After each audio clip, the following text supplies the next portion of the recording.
Newcastle complete the signing of AC Milan midfielder Sandro Tonali. Very good evening. Welcome to the Transfer Show as Newcastle begin their summer recruitment with a statement sign. Also on the way tonight, news on some big names, the likes of Rice, Saliba, Gvardiol, Mount, Kudus and Zaha. And we'll hear from Mauricio Pochettino as the former Tottenham manager gets ready for a big summer at Chelsea. Right, let's get straight to Newcastle. Mark McAdam with us. It's a done deal, I understand. Tell us. Yeah, big news for Newcastle and Eddie Howe today as they confirmed their first signing of the summer window. They've splashed the cash and spent £55 million on Sandro Tonali from AC Milan, a player that's a versatile midfielder that can play as a 6 or an 8. He's just 23 years old. He's the captain of the Italy under-21s. He's been playing in Romania this last few days as well before they got knocked out of the competition. And this will be seen as a statement signing, really. How many times do you see Newcastle go and sign one of AC Milan's best players just as they're entering their prime? He was Eddie Howe's #1 target in this summer transfer window. As soon as he was shown him by his recruitment team, he liked what he saw and he felt like he'd tick all the boxes that were needed to balance that midfield nicely at St James's Park. So he's a leader, a winner, has a great mentality and attitude. He brings that versatility, which is key. And I think this will be a fascinating signing to see how he develops alongside Bruno, Joe Linton, Joe Willock. There's a really nice balance in that middle of the park. And amazingly, he is the second most expensive Italian in world football. Yeah. It gives you an indication of all the great Italian players over the years. He's the second most expensive, and he's now playing for Newcastle. Amazing. So, I mean, those who haven't seen him, what kind of a midfielder is he? Like, how could he fit in? Can he play with Bruno Guimaraes? Is he that sort of a midfielder? I think he'll slot in nicely. I think Eddie Howe has always spent a lot of time working on the balance of his sides. You look at the partnerships across the pitch. He always wants to have nice interlinking play. He wants the centre-halves to work together, the full-back to work with the wide man. That's something that's been a big factor of every single team he's managed, from Bournemouth and, of course, Newcastle. And I think you'll see a really nice partnership develop with Bruno, who can play as the 6 and the pivot. But if Bruno's not available, then Sandro Tonali can take in that role. Yeah. And if Bruno is there, then, of course, you can push Sandro Tonali a little bit further forward. He's comfortable playing as an 8. He wants to get forward. He wants to be in and around the action. He's composed on the ball as well, which is important. He's good technically and comfortable off and on the ball. So when he's doing his defensive duties, which is important for an Eddie Howe side, because not only can you get up the pitch, you've got to learn to get back as well, because he likes his teams to defend together. He'll bring all those options. So I think he's a perfect signing, and I'm fascinated to see how he develops, how he gets on, and how he slots into that side. But as you say, #1 target, and he's got him. And you mentioned some of those other names, Isak, Guimaraes. They've done good business under Eddie Howe. They don't look like they've spent a fortune, Mark. Put it kind of into context, some of these other signings and their recruitment system. Well, the one thing that Eddie Howe wanted when he went into Newcastle was good characters and good people in and around that dressing room. They didn't want to just go and spend huge amounts of cash on bringing the biggest names to the football club. You look at the money spent there, £319.3 million. That's a lot of money, only 15 going out the other way, so it brings the net spend to just over 304 million. But the players that they've all recruited to that first team squad have all had a massive impact. You look at the likes of Matt Targett, Dan Burn, Sven Botman, Nick Pope, Kieran Trippier, Bruno Guimaraes, Alexander Isak. There are players there that have all been a massive part of their success and a reason as to why they're now playing Champions League football. But the one thing you look at all of those players, Sandro Tonali included, is the character, the mentality, the attitude, the fact that they're going to Newcastle, not because they're being paid the most in their wages, because Newcastle have a wage cap. They're going there because they want to play under Eddie Howe, they want to be a part of that football club, and they're excited about the direction and the journey of travel. And that's the key thing. That's the one thing he said with all of his recruitment. Good characters, good people, and Eddie Howe has got a brilliant backroom team of scouts that identify those players, and they don't just watch players that are playing well now. They want players that they've been watching for seasons and seasons and seasons, because they really understand what those players are about. OK, so Tonali in the bag then for Newcastle, but Manchester United are also strengthening in midfield. Dharmesh, what is going on with Mason Mount? Yeah, this one looks really, really close now. He's been having a medical. with Manchester United today. So all being well, there could be some sort of formal announcement at some point this week. This was after the clubs agreed a deal last week. This was the fourth time of asking as well. Remember, Manchester United made a bid of £40 million first of all, rejected. They went back in with £45 million plus £5 million in add-ons, rejected. They went back in again for £50 million plus £5 million in add-ons. And it looked like that was going to be it. They were comfortable with that offer. Chelsea then came back with a counter proposal saying 57 plus 8, so a total fee of £65 million. And they were willing to meet United for face-to-face talks. And at the time, United weren't really up for doing that because they were pretty relaxed about what they were doing with their offers. But it looks like they came to a compromise. And that compromise was £55 million initial payment plus £5 million in performance-related add-ons. And I think it looks like a good deal for both parties as well, because there's a player there who effectively wants to go to Manchester United, who's got 1 year left on his contract, and they'll be getting potentially £60 million for him. Now, if Manchester United end up paying the full £60 million, I think they'll be quite pleased, because some of these add-ons would require very, very good performances, be it in trophy wins, be it in appearances, be it in goals. So I think they'd be delighted if they ended up paying that £60 million in a funny way. Yeah, OK. And, of course, they've got to keep a bit of money back because they want to sign a striker. Where have they got to on that? It's their top priority. It has been throughout this transfer window, hasn't it? The search for a number 9, the elusive number 9. There was talk of Harry Kane, but it looks like that one is going to be very, very unlikely, simply because of the amount of money he would cost, and also the fact that Tottenham, don't want to sell, and least of all to a Premier League rival. But they do remain in talks to United with Atalanta over their Danish international striker, Rasmus Haaland. We think there's a gap in valuation still between what Manchester United want to pay and what Atalanta value Haaland at.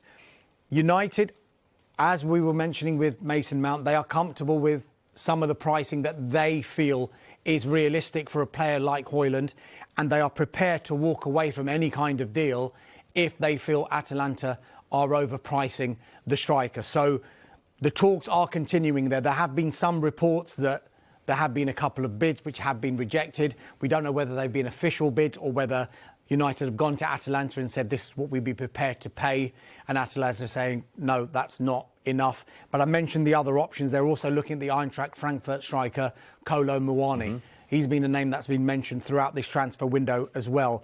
It feels, though, that the Rasmus Haaland one, with regard to talks and negotiations between the clubs, is a bit further along than anything with Muani. Rasmus Haaland's an interesting one because he's a player that's been watched by a number of Premier League sides, and his rise has been quite sharp. In the January of 2022, he was at Sturm Graz playing in Austria. Then he went to Atlanta and, of course, to Italy, and he's got the right type of profile. There's a lot of scouts that watch him and believe that his physicality and the nature of the way he plays would suit really nicely the Premier League, and that adaptation going from Serie A to the Prem wouldn't be an issue, and that's why there's been some clubs that have watched him and monitored him, because he's been so good, so effective in such a short space of time. A lot of people thought that about Wout Weghorst, though, didn't they? And the jury probably still out on him. I think the reason Erik ten Hag signed him was because of his work rate. And I think that was the key thing that Eric wanted within his Manchester United side. He wanted a number 9 that could press from the front, that could work hard, that could do all the dirty work, which not all strikers want to do. Cristiano didn't want to do it. No, of course not. But the data and the analytics suggested that Wout Weghorst would do exactly what the Manchester United manager wanted, and he fit into the price bracket that they could afford. So therefore, that's why they went for him. And this would obviously be a very different type of striker, but someone that would bring a real physical presence as well. I think what Mark was saying there with regard to the amount of money, that was a big factor. I know United fans were hoping to bring in a big striker come January because they knew Ronaldo had left. This was before the World Cup started, so they knew 2 months in advance of the January transfer window. But it's very, very difficult doing a transfer deal full stop. It's even more difficult doing a big deal in January. Hence why I think they made a decision, United did, to say we wait until the summer to bring in our number 9, because there'll be more options. And if you try and go into the market in January, the price will be inflated, and a lot of the top strikers might be involved in European football with their clubs anyway. So they'll be very reticent to do a deal with a club like Manchester United with half a season to go. But that's not to say it's going to be easy getting a deal over the line in this summer, because we know about Manchester United's budgetary constraints, and that is going to play a part in who they can sign in this transfer window. What about the other end of the pitch? Because it's not just the striker, midfielder they're looking for. There's a situation with the goalkeeper. Now, David De Gea is currently out of contract. So what is happening with the goalkeeper position? The priority with the goalkeeper seems to be fluctuating every week, how high it is on the priority list with Manchester United. It appears it's going up just now simply because they have a situation now where David De Gea is officially out of contract at Manchester United and he is a free agent. Jack Butland, who was on loan there last season, he is no longer at the club. So they've got Tom Heaton, who's extended his contract, and Dean Henderson will, at this stage, return from his loan spell at Nottingham Forest, though we do know that Nottingham Forest do want to sign him on a permanent basis, and we believe that talks are ongoing. So there is a situation where a keeper is on the agenda as far as United are concerned. They've looked at a number of goalkeepers. The one that emerged as a primary target and was driven by the manager in Erik ten Hag was the Inter Milan goalkeeper Andre Onana, who played under Erik ten Hag at Ajax. But the information we're getting now is that one could prove to be too expensive, and so Manchester United might be looking further down the list with regard to expense, not with regard to quality, but with regard to expense, simply because if they want to fulfil all of the areas that they want to strengthen with the money that they've got, then they might not be able to spend as much as they would have liked on someone like Andre Onana.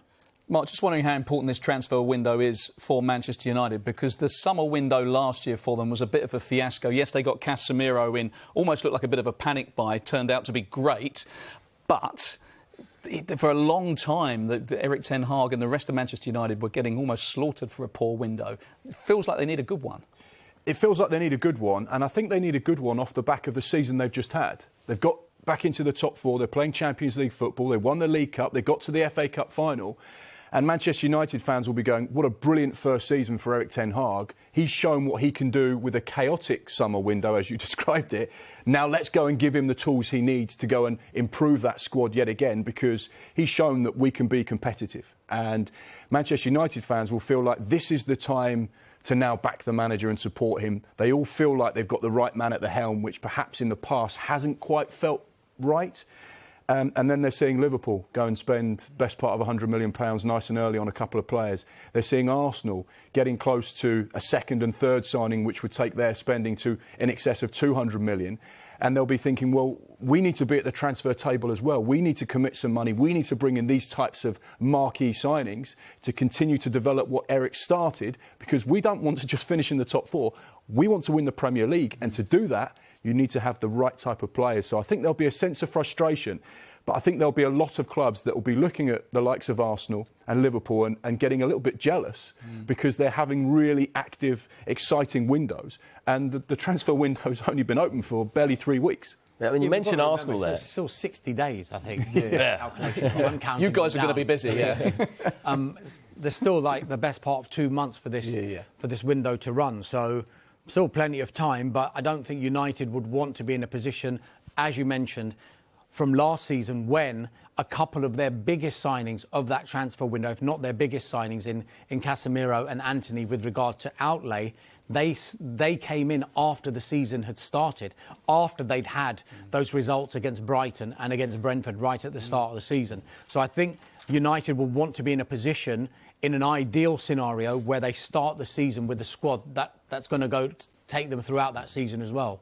I mean, Mark mentions there about, Arsenal having spent big, but they actually haven't officially got two of their big deals over the line, have they? No. And it seems like this has been inevitable and it's been agreed and it's been a few days now, but still Rice and Timber are not actually over the line. Is there anything that could prevent those deals going through? I mean, you never say never, of course, but the direction of travel is that both of these players will become Arsenal players sooner rather than later. We understand that positive talks continued between Arsenal and West Ham United over the signing of their captain, Declan Rice. We think there's an agreement on the overall fee, which is £100 million initial payment, which rises to £105 million with performance-related add-ons. So all of that is in place. The talks are centred around how quickly Arsenal can pay off this fee, because we think that's where the disagreement lies, in that Arsenal want to do it over a longer period. West Ham United want that money in a shorter period, which you can understand. I think sometimes if you're buying from a team outside England, I think payment structures would be more acceptable to a foreign club, because they'd be happy to say, well, we're going to get this much money. We're happy to take it over this structure. Basically. Whereas West Ham United aren't under that pressure. They can say, well, if you want our best player, you're going to have to pay, number one, and you're going to have to give us the money as quickly as possible. But I think all parties are remaining optimistic and hopeful that there will be a resolution on this one. Before I come to Timber, there was lots of talk about Romeo Lavia from Southampton as well, being linked with a huge array of clubs in the Premier League. As it stands, this is the only information I'm getting. I'm not dispelling anyone else's journalism. This is the only information I'm getting. As it stands, the interest is not there from Arsenal. Of course, that can change depending on what Arsenal do with their midfield. As we mentioned, there's still best part of 2 months to go. With regard to Jurrien Timber, talks are at an advanced stage with Ajax over the signing of the Dutch international defender. Final valuation and structure are being discussed, but we think that one is moving closer. We understand that Jurrien Timber wants to make that move from Ajax to Arsenal. And it's understood also that Arsenal want to recruit Jurrien Timber as a right-back. So that's to add depth in the right-back position. Yes, he can play in central defence as well, but we saw with Ben White as well. He played in the right-back area, but he too can play in central defence. So I think they want to strengthen all along that back line ahead of the return of Champions League football at the Emirates. Classic Arteta by that, isn't it? He likes players who can play 2-3 different positions. Yeah, absolutely. Good stuff. We'll leave it there for the moment. A reminder, we'll be joined by Flex as we take a closer look at Manchester United's summer so far. Also on the way, we'll hear from Maurizio Pochettino. There's the latest on Manchester City's bid to bring in a defender. And there's news from Brighton as they target an Ajax attacker and sign a keeper.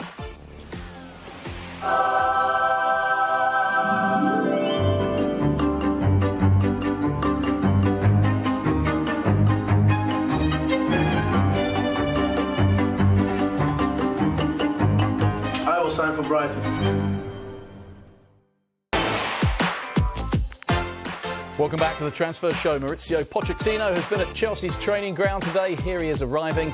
He's left in the last few minutes and he stopped to sign an autograph for a fan and pose for a photo. Our reporter Paul Gilmore managed to catch the exchange.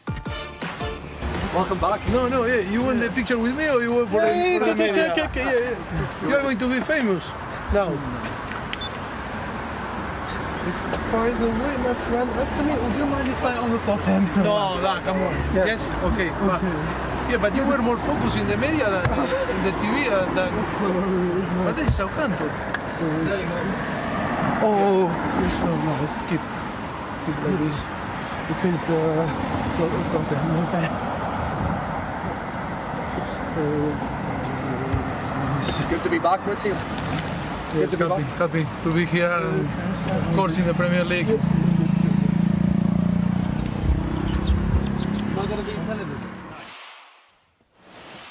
Yeah, Gilmore, Pochettino. It's hard to know who the bigger name is, really. I think he was trying to get a photo of Paul Gilmore there. Busy day at Chelsea then. We spoke about Mason Mount earlier, but Darmish, they need to probably offload quite a few more players, don't they? So what's the latest on Christian Pulisic? Look, from the moment that Mauricio Pochettino was announced as the new Chelsea manager, we thought the first issue in his inbox was going to be streamlining this squad. We know he likes to work with a smaller squad of around 24, 25 players. I think he probably had about 124, 125 players in the squad. I exaggerate, but we think that 10 to 15 needed to leave. And they are doing a good job of it, our Chelsea. The latest one, Christian Pulisic, this could be close to happening. We understand that Lyon now have made an offer worth 25 million euros for Christian Pulisic. The talks are ongoing over the structure of how that 25 million euros would be paid. But we think that the overall pricing would be satisfying for Chelsea.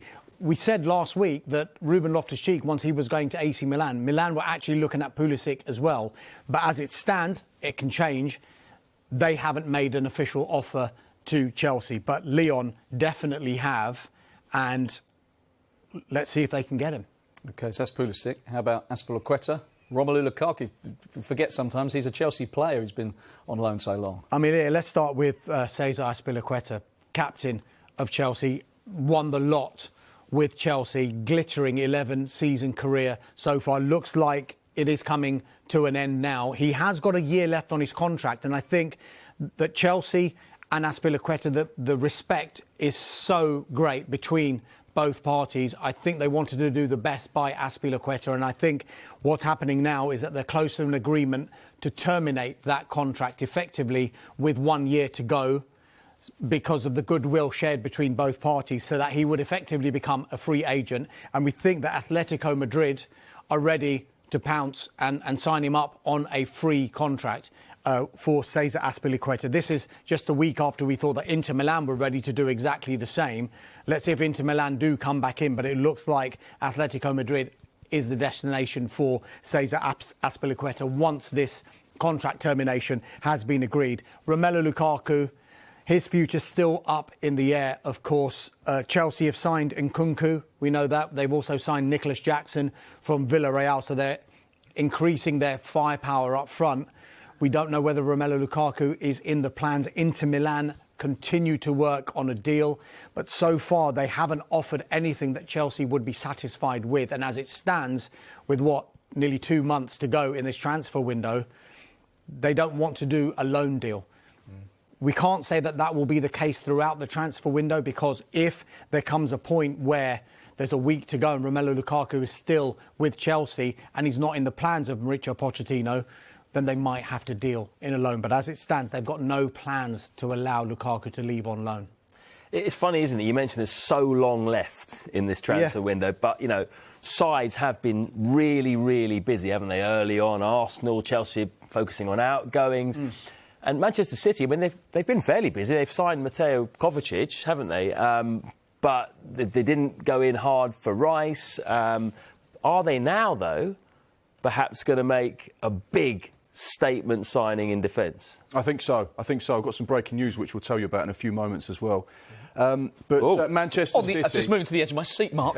I'm always on the edge. It wouldn't be the first time I've disappointed you, Oh, yeah? Let's go to Man City first. Josko Gvardiol, the 21-year-old centre-back, currently at RB Leipzig. You feel a little bit sorry for RB Leipzig because they've lost Dominic Szoboszlai to Liverpool. They've lost Nkunku to Chelsea. And, of course, they're now going to lose their best defender as well, potentially. There are advanced talks happening between RB Leipzig and Manchester City, but at this stage it's important to point out no official bid. The RB Leipzig managing director Max Eberl has confirmed that they are in talks with Manchester City and that the player Josko would love the opportunity to play under Pep Guardiola, play in the Premier League and be a part of this treble-winning side. Who wouldn't be, let's be honest, you know, you're almost guaranteed silverware. So that's the latest situation. He's a left-sided centre-back, so he could play on the left of a back three, he could play at left-back, play in a 4-4-2 at left-sided centre-half as well. So that's kind of his position. He was watched by Chelsea and Tottenham as well recently, and there was a little bit of talk last summer about him heading to the Premier League. He's also a Croatia international as well, played 7 appearances in the World Cup. So, so that's one to monitor. He's a player that Pep likes, Manchester City like, but can they get the right deal with RB Leipzig, who we know are a very well-run side. They have some brilliantly exciting young players that come through their setup. They have obviously this multi-club model, so they can shift players between clubs and develop them all in the same way, all playing the same style of football. That is definitely one to watch and monitor. Before you get to your breaking news, because I know people are already flooding into their living rooms and about to dive onto their sofas in anticipation, but Gvardiol comes, does they have to offload Akanji, Diaz, Laporte, maybe the one to go, Stones? They've got a lot of international high-quality centre-backs. I think so. And Manchester City have always been a side that have sold well. and made good money, you have to look at their youngsters, their development squad, the likes of Gavin Bazunu, who went for big money, Romeo Lavia, who went for big money. Those two players in themselves generated £30 million for Manchester City, and that all goes into the pot. And we may have some more news with regards to another departure from Manchester City as well later on in the show, but we're just waiting for confirmation from one of our sources on that one. But they have to generate cash. FFP, you hear it being mentioned by so many sides, so many teams have to be careful. Manchester United, Newcastle, Chelsea, they are all conscious of this big thing looming over their shoulder, meaning they can only spend what they make, and that means they have to generate player sale money as well to be able to reinvest in the squad. So it's going to be a big thing, that's for sure. I just want to keep your breaking news waiting just for a few more seconds, right? Gvardiol, I mean, he's probably the hottest property, isn't he, in terms of a centre-back right now in world football. Are you telling me that Manchester City are going to have a free run to him, or are there going to be other big teams sniffing around as well, do you think? The Premier League sides almost always have a free run because they have got so much more money to play with outside of Real Madrid at the moment, who we know have spent 100+ million on Jude Bellingham. There are very few other sides, particularly operating within Europe, that can go to the types of funds that the Premier League sides can go to. 60, 70, 80 million. Most of the time, Premier League sides don't really bat at that. And it sounds very flippant to say that, but that's the figures that they're used to paying, so therefore they can go there. When you look at other sides, there will be a number of teams that are interested in him, but I don't think anyone will be able to get close to what Manchester City can pay. So it makes it quite simple for RB Leipzig, really. You saw it with Declan Rice.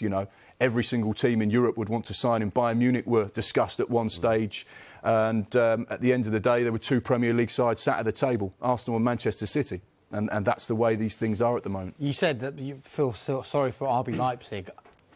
Yes and no. I definitely did. I mean, if you look at it, Nkunku, Gvardiol potentially, Szoboszlai, you're talking the thick end of £200 million that they'll be able to reinvest. So, yes, they have this model where they will lose their best players, but they regenerate, don't they? Yeah. Exactly that. Yeah. OK, a nation has held its breath. Come on then. So Brighton fans can get excited because Joel Veltman has signed a new contract. That's just been confirmed in the last few moments. The club have said, we are pleased to confirm he has signed a new 2-year deal which will keep him at the Amex until 2025. And the first team coach, Roberto De Zerbi, has said, I'm very pleased that he has extended his contract. He is a good example to other players and he will be a key and important player for us. Of course, Joel came through the Ajax Academy. So new contract for Joel Veltman. Indeed. Yeah. That's the breaking news. Worth the wait. But it came while we were on air, so there you go. Definitely worth the wait. We're going to have some more Brighton news coming up as well, aren't we? And next, we're joined by Flex from United View and Sam Obaseki from Football Daily as we take a closer look at Manchester United and Chelsea's summer. Yeah, and we ask which side is better prepared for the new season and who would benefit more from Mason Mount's move.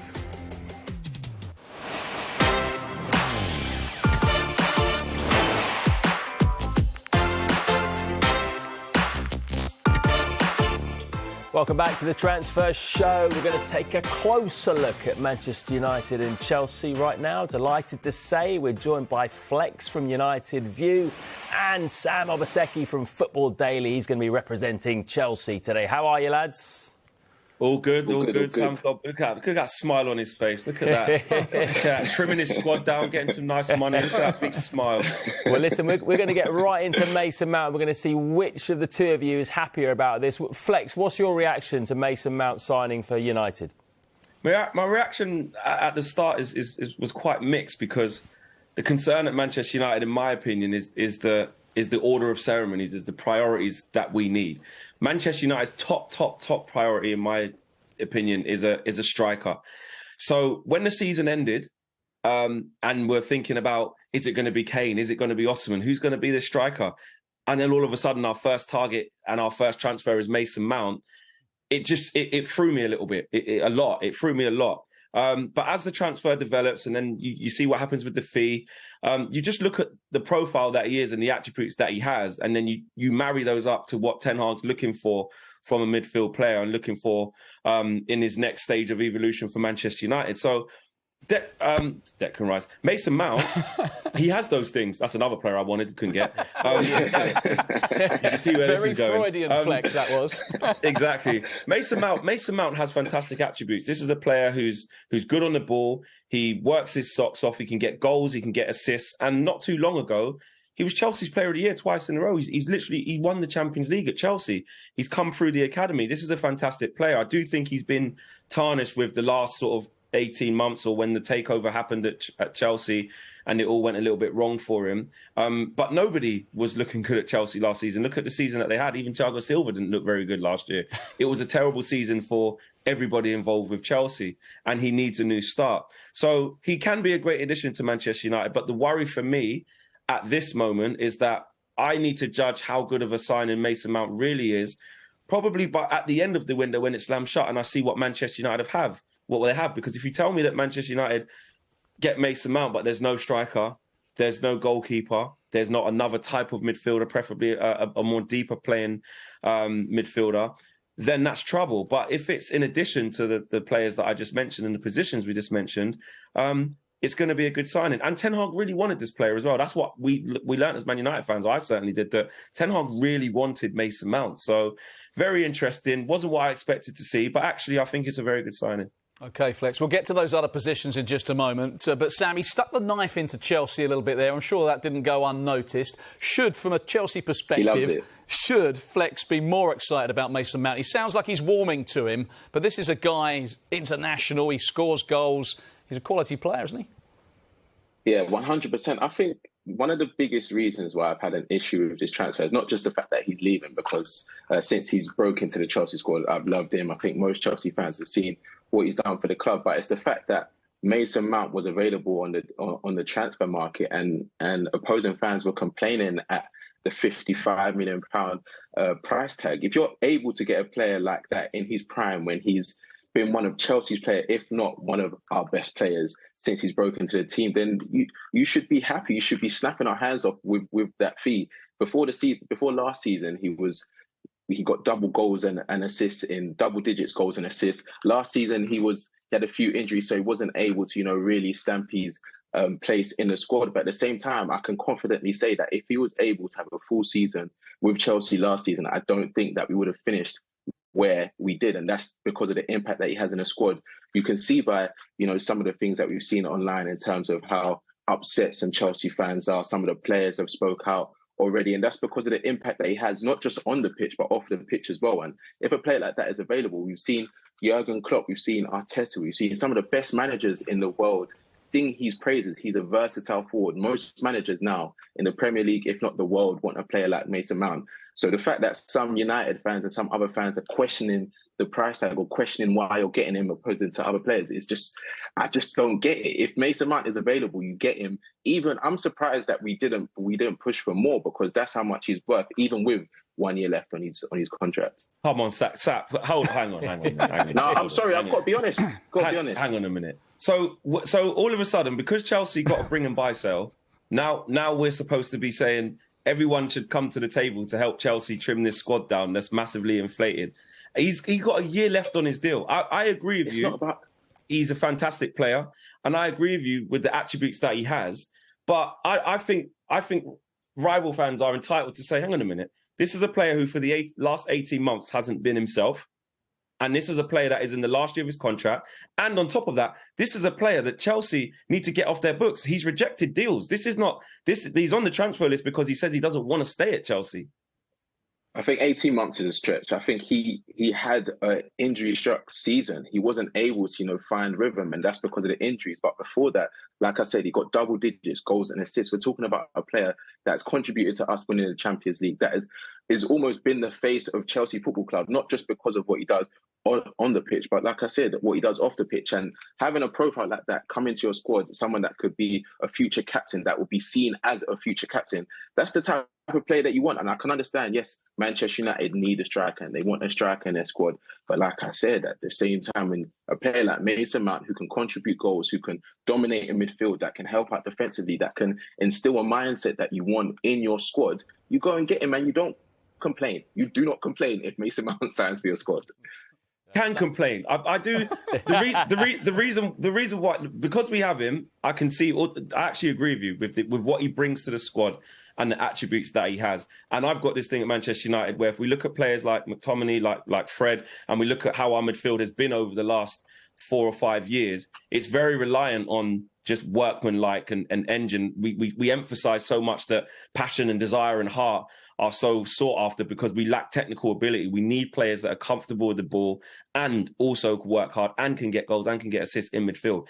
And Mason Mount is that. But I think it's also relevant to the buying team situation. And because we have so many priorities to fix, we've got a takeover that is in the balance. We don't know which way it's going to go. We don't even know who's going to own us by the time the beginning of the season comes around. Probably still the Glazers because it hasn't been sorted yet. Who knows? And we're not in a position like Chelsea are that have just flung 600 million in January, a couple of 100 million before that in the summer, so that money's not an issue. We literally have to count our pennies. We're coming from a January that saw a £3/4 million Wout Weghorst come to the club and a loan with Sabitzer because there's no petty cash reserve. Manchester United have been run into the ground. So as a Man United fan, I think we paid probably 10 million too much for a player that's in his last moments of his contract. But English tax, I get it. And Chelsea, and also they've done the same thing with Kai Havertz. Chelsea want to get as much for their players as possible, and that's Chelsea's right to do so. To be honest, I get it. I think we're still going to have something to say about that. Guys, this is brilliant. I think that's stuff. very harsh. And we'll probably go and have a cup of tea actually and let you carry on. No, go on. Keep going, guys. Keep going. We'll make it the Flex and Sam show just for the next 50. Forget the transfer show. No, honestly, really, really good stuff. But let's move this on, though. I just want to talk briefly about transfers. And we've spoken quite a bit there about Manchester United and what Flex feels they should be doing rather than going after the likes of Mason Mount. Sam, what about Chelsea? And Kunku and Jackson are in. Where else do Chelsea need to strengthen? I think it's quite clear by some of the rumours that we've seen that we want to get Caicedo into the club. I know he's type of profile, someone that we need, losing the likes of Kante and Kovacic and obviously Jorginho in January. But also I think another experienced Premier League midfielder. We've seen a few links with Lava. Yes, he doesn't have the years of experience, but we saw how well he did last season. I'm also being a little bit selfish saying that I think we need another striker. I know that we've just got Jackson, but I have seen that he's a quality striker, but at the same time, because of what has happened in the past with Chelsea and the fact that we've not really had that many goal scorers as a straight number 9, I would love for us to get another striker that is proven in Europe. I know it's going to be quite costly, so that might be a long ask, but at the same time, we've also got Broja coming in. So I think right now, I can't complain too tough. I think some of the players that we've been linked with, like Caicedo, if we got a Caicedo, Lavia, maybe another striker, I would be content with the way the squad is. But we've got to remember, like Flex said, we had a few signings that came in the summer, came in January. We had a few more signings that are coming back from loan as well that have all got points to prove for Pochettino, and he's really good with young players. We saw what he done at Tottenham, and we've seen how quick he can instill his plans and things to the players. So yeah, I think if he's able to get a few more midfielders in, we'll be good. OK, now I'm going to preface this question by saying we've only got a couple of minutes and I'm a bit nervous that line down the middle of the screen might not be thick enough to stop you diving into each other. But who finishes higher next season? Flex, make the case for Manchester United. I'm going to say Manchester United because we're just about further ahead in our development with our squad than Chelsea. I think Mauricio Pochettino, I think he's a fantastic manager. But there's a lot to unpick at Chelsea, a lot. I think they've got to get a whole new dressing room culture, loads of new players to come in. They need to buy into how he wants to play. There's a bunch of Chelsea players there that have been under the last couple of different regimes, different tactics, different formations. And I think that puts Ten Hag slightly ahead with the demands that he has on his team and how he wants us to play. He's in now his second phase. With Pochettino behind, with so much to sort and such a big turnover of players. I think Chelsea will be vastly improved. I don't think they'll be anywhere near like they was last season. And I think they've actually bought some really good players. And actually, Pochettino is the perfect manager for a lot of those young up-and-coming players. But I think that with what's going on with our takeover as well, where we don't really know whether we're coming or going. But I think we'll have enough to finish above Chelsea. Whether that's 4th and they finish 5th, whether that's we finish 3rd and they finish 4th, or whether it's a little bit lower than that, I'm not sure. But in terms of us finishing above Chelsea, I think we've got just enough to finish above them. You knew what you was doing, taking the 2-3 minutes. They said 2-3 minutes. You took the whole time. Sam, you've got 20 seconds, I'm afraid, mate. I thought it was longer. I'm saying if Pochettino is able to instill his plans into the squad, that it's going to be very tight. I think we've had a better window so far. So as it stands, I think we'll finish above them. Right, there we go. We weren't really surprised at those answers. Guys, love the way you bounced off each other. Fantastic stuff. We'll chat with you soon. Nice one, guys. Thanks for having me. Great stuff. Plenty more on the way. Darmish and Mark are still with us. More from Arsenal on the way too. We also have updates from Brighton and Wolves and Wilf Zaha.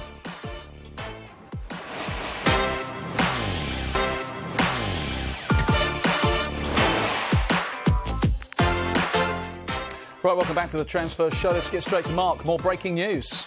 Yeah, breaking news that's been confirmed to us in the last few moments from a few of our sources, and that's Burnley are in advanced talks with Manchester City over a deal for the goalkeeper, James Trafford. Of course, he's on England under-21 international duty at the moment. Hasn't let in a goal yet. A couple of superb performances. Was brilliant for Bolton on loan last season. We understand the deal could be worth up to £19 million with £12 million up front.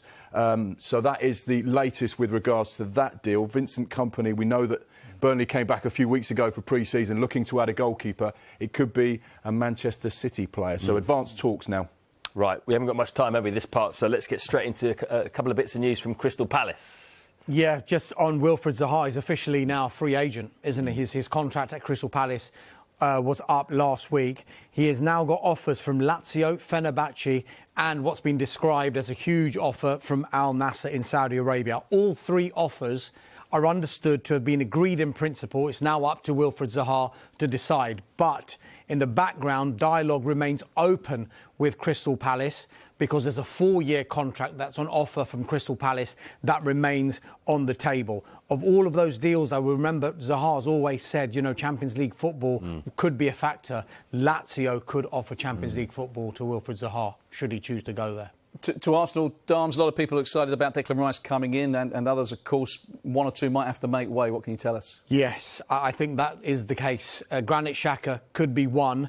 Arsenal remain in talks with Bayer Leverkusen over the sale of Granit Xhaka. This one looks like it's edging ever closer now, and the deal under discussion is worth €25 million, which is around £21.5 million. I think that will be a good deal for Arsenal, this, because remember, he's 30 years old. He's 31 in September. He's only got a year left on his contract. And with Declan Rice coming in, would that mean Granit Xhaka would find his time limited? And of course, I think Leverkusen could offer a longer contract. Other potential exit routes that Arsenal are looking for are for players like Nicolas Pepe. Still the record transfer, £72 million. It will be obliterated very soon with the Declan Rice signing. Folarin Balogun as well, they want £50 million for him. Albert Sambi Lokonga, Nuno Tavares and Cedric Suarez. And an interesting one, they're discussing the next step, the next best step for the winger Marquinhos. He was on loan at Norwich City last season. Another loan move away or even a permanent deal away from the Emirates has not been ruled out. Right, quickly, Brighton, they've been busy today. Yes, signing today, Bart Verbruggen, who we've seen be confirmed, goalkeeper, £16.3 million from Anderlecht, 20 years old, Netherlands under-21 international, played in the Euros before they got knocked out. He signed a 5-year deal. And interest in Mohamed Kudus. This is one to World watch. Cup. Yeah, Ajax midfielder, 22-year-old, Ghanaian international, striker, right winger. Could be a really exciting signing. That is one to keep an eye on. OK, fantastic stuff. Mark, Darmish, thank you very much. We have plenty more on the transfers. We're also going to have the fallout from an incredible test match at Lord's, including the spirit of cricket. Johnny We're going to Bairstow. fall out over that. Yeah, aren't we Me and disagree. you. We disagree on that it. one. Should it have been out? Should it not have been out? Should it have been called it back? We'll debate that.